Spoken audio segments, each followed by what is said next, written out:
Good morning student. आज के इस नए सत्र में आपका स्वागत है। आज हम हिंदी लोक भारती 10वीं कक्षा के पाठ्य पुस्तिका में संकलित पाठ क्रमांक 10 ठेस इस कहानी का अध्ययन करेंगे। ठेस यह एक पूरक पठन कहानी के अंतर्गत आती है जिसके लेखक फणीश्वर नाथ रेणु जी हैं। हम इस कहानी में देखेंगे कि लेखक ने समाज में गरीब कारीगरों के शोषण का मुद्दा उठाया है। शोषण यानी कि किसी पर जुल्म करना, अन्याय करना आदि, इसे शोषण कहते हैं। यह एक आंचलिक कहानी है। आंचलिक का अर्थ होता है किसी भी गांव या क्षेत्र विशेष पर लिखी गई कहानी।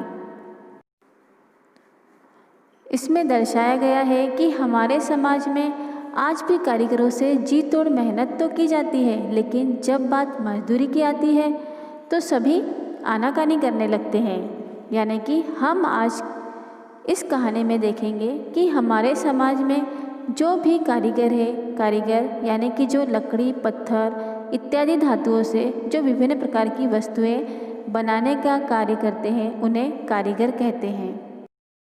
तो उन कारीगरों से जी तोड़ मेहनत तो करवाते हैं। जी तोड़ मेहनत करना यानी कि जितना बल है उतना बलपूर्वक कार्य करवाना व मन से कार्य लेने की उम्मीद करना। किंतु उनको जब मजदूरी देने की बात आती है, मजदूरी का अर्थ होता है जब हम किसी मजदूर से कार्य करवाते हैं और उस कार्य के बदले जब हम मूल्य चुकाते हैं तो उसे मजदूरी कहते हैं। तो जब मजदूरी देने की बात आती है तब हम सभी आनाकानी करने लगते हैं। आनाकानी करना यानी कि टाल मटोल करना, बात को टालना, उसके बदले कुछ भी थोड़ा बहुत देकर काम चलाना इत्यादि शब्द का प्रयोग कर सकते हैं। तो बच्चों, समाज में ऐसे मजदूर हैं, ऐसे कारीगर हैं, उनको न्याय दिलाने एवं उनकी भावनाओं का सम्मान करने का संदेश हमें आज इस पाठ से प्राप्त होगा। तो इस पाठ को शुरू करने से पहले इस पाठ के जो लेखक हैं फणीश्वर नाथ रेणु जी, उनके संदर्भ में हम कुछ जानकारी देखेंगे। लेखक के संदर्भ में बताया गया है कि इनका जन्म 1921 यानी कि 1921 में पूर्णिया, बिहार में हुआ था। इनकी मृत्यु के संदर्भ में जो तिथि बताई गई है वह है 1977 यानी कि 1977 में इनकी मृत्यु हुई है। इनके परिचय के संदर्भ में बताया गया है कि हिंदी कथाधार का रुख बदलने वाले फणीश्वर नाथ रेणु जी को आज़ादी के बाद प्रेमचंद की संज्ञा दी जाती है। प्रेमचंद, आपने नाम तो सुना होगा, मुंशी प्रेमचंद जी, जो कि बहुत महान कथानायक, उपन्यासकार के नाम से जाने जाते हैं।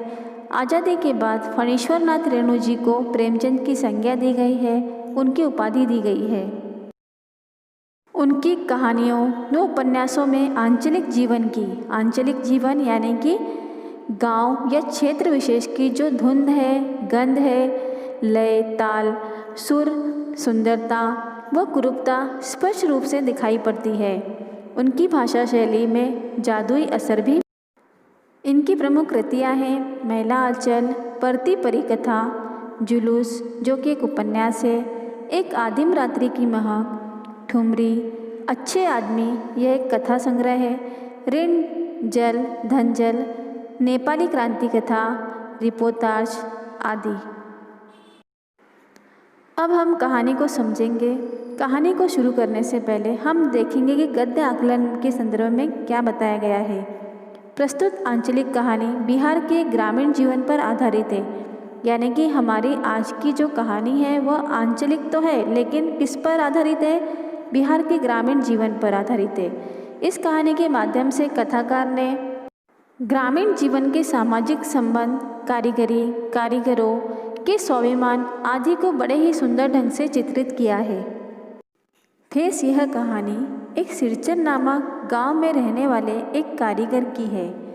यह सिरचन एक मड़ैया में रहता है। मड़ैया यानी कि एक झोपड़ी, और वह एक कारीगर है। सिरचन घास और बांस की छोटी छोटी पतली पतली जो तीलियाँ होती हैं, उनसे तरह तरह की चीज़ें बनाता है। सिरचन एक स्वाभिमानी कारीगर है। वह परिवार में अकेला है। गांव के लोग उसे कामचोर, मुफ्तखोर, चटोर भी कहते हैं, लेकिन उसके जैसी कारीगरी किसी को नहीं आती। जब गांव के लोगों को उसकी ज़रूरत होती है तो बड़े प्यार से उसे बुलाते हैं, उसे खाना पीना देते हैं, अन्यथा उसे कोई नहीं पूछता। लेखक की छोटी बहन मानू पहली बार ससुराल जा रही थी और उसके पति ने चीक और शीतल पाटियों की मांग की और इसलिए लेखक की माँ सिरचन को अपने घर बुलाती है। सिरचन जब यह काम कर रहा था तब उसे चूड़ा और गुड़ खाने को दिया जाता है। लेखक की जो मझली भाभी है वह उसके सामने बूंदियाँ फेंकती है और इस बात पर सिरचन को गुस्सा आता है और वह उसे उसके मायके पर व्यंग कसता है।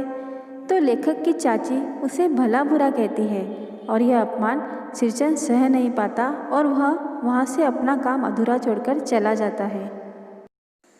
लेखक की बहन मानू जब ससुराल जाने के लिए रेल में चढ़ती है तो वह देखती है कि सिरचन वह सारी चीज़ें लेकर आता है और मानू को वह उपहार के तौर पर देता है। इस तरह यह सिरचन कितना स्वाभिमानी है इसका पता इस कहानी से चलता है।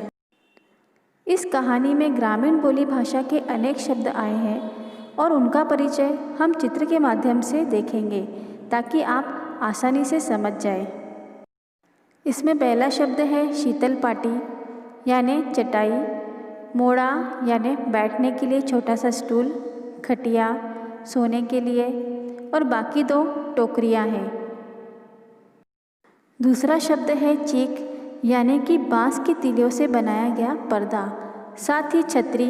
इस तरह की चीज़ें कारीगर यानी कि सिरचन बनाता था। सिरचन ये चीज़ें बनाने के लिए इन दो औजारों का इस्तेमाल करता था, पहला हंसिया और दूसरा छुरी। इस पाठ में मोती और मूंज ये दो नाम आए हुए हैं और ये घास के प्रकार हैं जिनसे सिरचन वस्तुएं बनाता था। सिरचन इन सुतलियों का उपयोग भी करता था और रंगीन बनाना हो तो वह उंगलियों पर लपेटकर बांधता था, उसे कहते हैं कुच्ची। इस तरह बांस और घास की पतली पतली तीलियों से सुंदर चीज़ें बनाई जाती है जो सिरचन करता था। गांव के लोग जब सिरचन को काम के लिए बुलाते तो उसे कलेवा देते। कलेवा यानी कि नाश्ता, चिवड़ा यानी कि चूड़ा और गुड़ का ढेला, ये उसका नाश्ता होता था। खेसारी यानी कि दाल और सत्तू उस दाल का आटा। बिहार में इस सत्तू से बहुत ही पौष्टिक चीज़ें यानी कि पदार्थ बनाए जाते हैं। तो बच्चों, आज हमने लेखक फणीश्वर नाथ रेणु जी की लिखी कहानी ठेस पूरक पठन इसका अध्ययन किया। धन्यवाद।